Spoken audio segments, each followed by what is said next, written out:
Brooklyn Independent Television.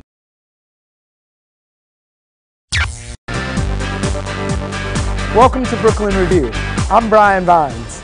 Today we're coming to you from the Brooklyn Navy Yard Museum, a spectacular new facility, but more on that later. First, one Brooklyn elected wants you to go home and hug your children. That's become the rallying cry as he fights for more services for the homeless.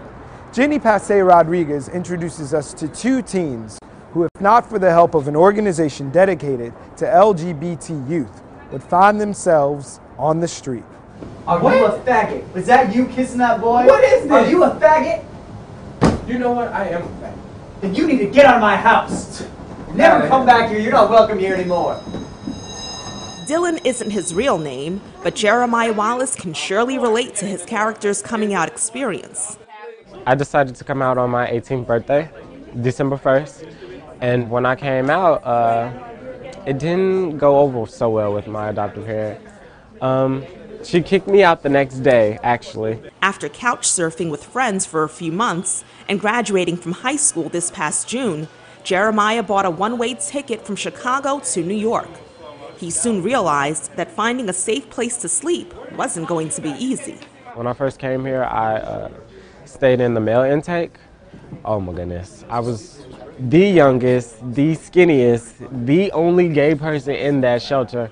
So I had to basically prepare myself for anything. One guy even told me like, what floor are you staying on? And I was like, why? He was like, cause me and you are gonna go outside right now. Like, you know, and there was no one to turn to, like, this guy is harassing me. The city estimates that out of 3,800 homeless youth, 40% of them identify as lesbian, gay, bisexual, or transgender.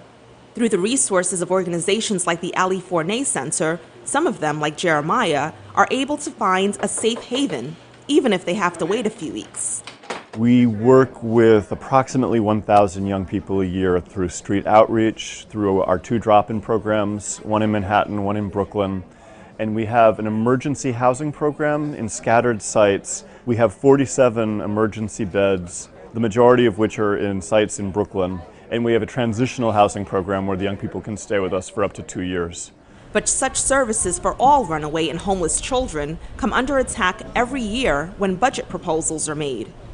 Trans, lesbian, bi, and gay, don't you throw our kids away. For the 2011-2012 budget, the city proposed to cut nearly $2 million for youth services, which includes housing and other resources for runaway and homeless youth.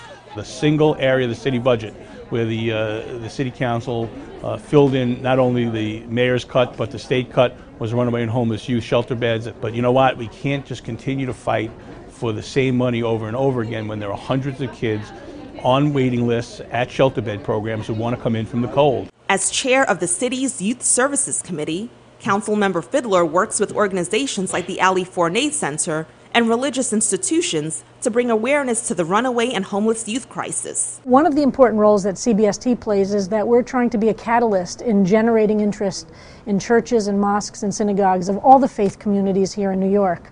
And since I believe religion has been such a source of the oppression, we're calling on pastors and ministers and imams and rabbis to stand up and say no, the religion that they advocate, that they believe in, the God that they worship, demands of us to protect these children. If you want to send something back, it's bop. Like Jeremiah, Adrian St. Vincent is one of those children. Fearing his safety, he came to New York from Ohio after more than a year of denying his sexuality and living in a homophobic environment. When I first got to New York, it was 5 o'clock in the morning when I got here, and people say New York is a city that never sleeps, but that's not true. At 5 o'clock in the morning, at Port Authority, dead. I was like, where is everyone? I ended up in Bryant Park that day, but that night at 5 o'clock, 10 hours later, I came to Ali Forney and I said, can you please help me out? They didn't do intake that day. They said, do you want to be put on a housing list? And the housing wait was 3.5 weeks for me. Adrian lived at Sylvia's Place, a shelter for runaway and homeless LGBT youth, as he waited for a bed to open up at one of the Ali Forney Center sites.